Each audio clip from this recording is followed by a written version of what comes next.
Everyone, today I'm going to continue with the on-tip notes of aggregate demand chapter, aggregate demand unit.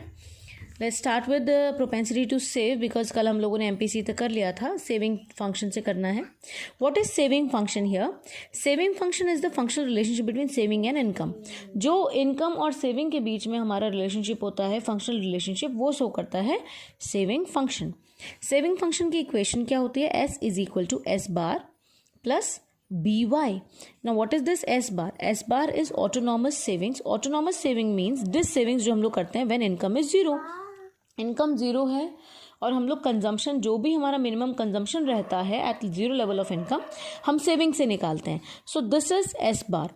B is marginal propensity to save. Here marginal propensity to save. तो वैसे अगर हम लोग marginal propensity to consume से करते हैं तो 1 minus B करके आ जाता है. बी को मार्जिनल प्रोपेंसिटी टू कंज्यूम करते हैं तो बी की जगह लिखा होता है 1 minus B, that means 1 minus MPC. And Y is income. Propensity to save. What is propensity to save?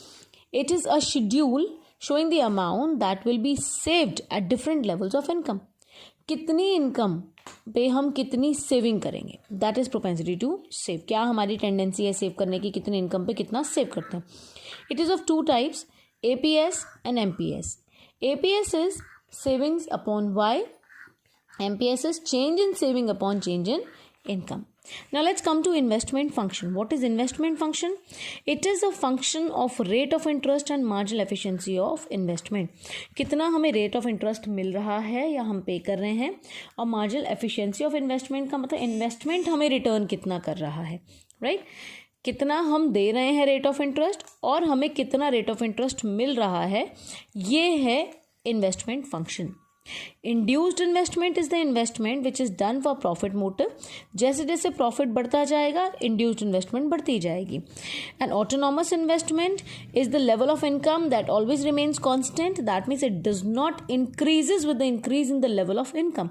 When ever income increases, autonomous investment is for social welfare. It is not at all for profit motive. So autonomous investment remains constant. Now what is the full employment situation? It is that full employment situation when there is no involuntary employment. Involuntary unemployment means जहाँ पर कोई person जो है काम करना चाह रहा है लेकिन उसे काम नहीं मिल रहा. काम करना चाह रहा है बट काम नहीं मिल रहा, वो फुल एम्प्लॉयमेंट जो हमारी आएगी अनएम्प्लॉयमेंट के अंदर. लेकिन अगर हम बात करें कोई पर्सन काम करना ही नहीं चाह रहा, आप समझ सकते हैं, कोई पर्सन काम करना ही नहीं चाह रहा, उसको काम मिल रहा है, he is able and capable but he is not willing to do at the existing wage rate, that person is also calculated और estimated in the full employment. Involuntary employment क्या है? It is a situation when all those who are able and willing to work at prevailing wage rate do not get work. Involuntary unemployment है ये, unemployment है ये, misprint है. Involuntary unemployment का मतलब बंदे जानबूझ के घर नहीं बैठे but they are willing to capable also but they are not getting the work. And voluntary unemployment means they do not want to work at prevailing wage rate. Now when we talk about the equilibrium level of income here is when aggregate demand is equal to aggregate supply, or you can say when investment is equal to saving. Further, I'll be continuing with this two approaches, aggregate demand, aggregate supply, and saving and investment approach in my next video. Till here, please go through it. If you face any problem, you can ask me anytime. Thank you. God bless you all.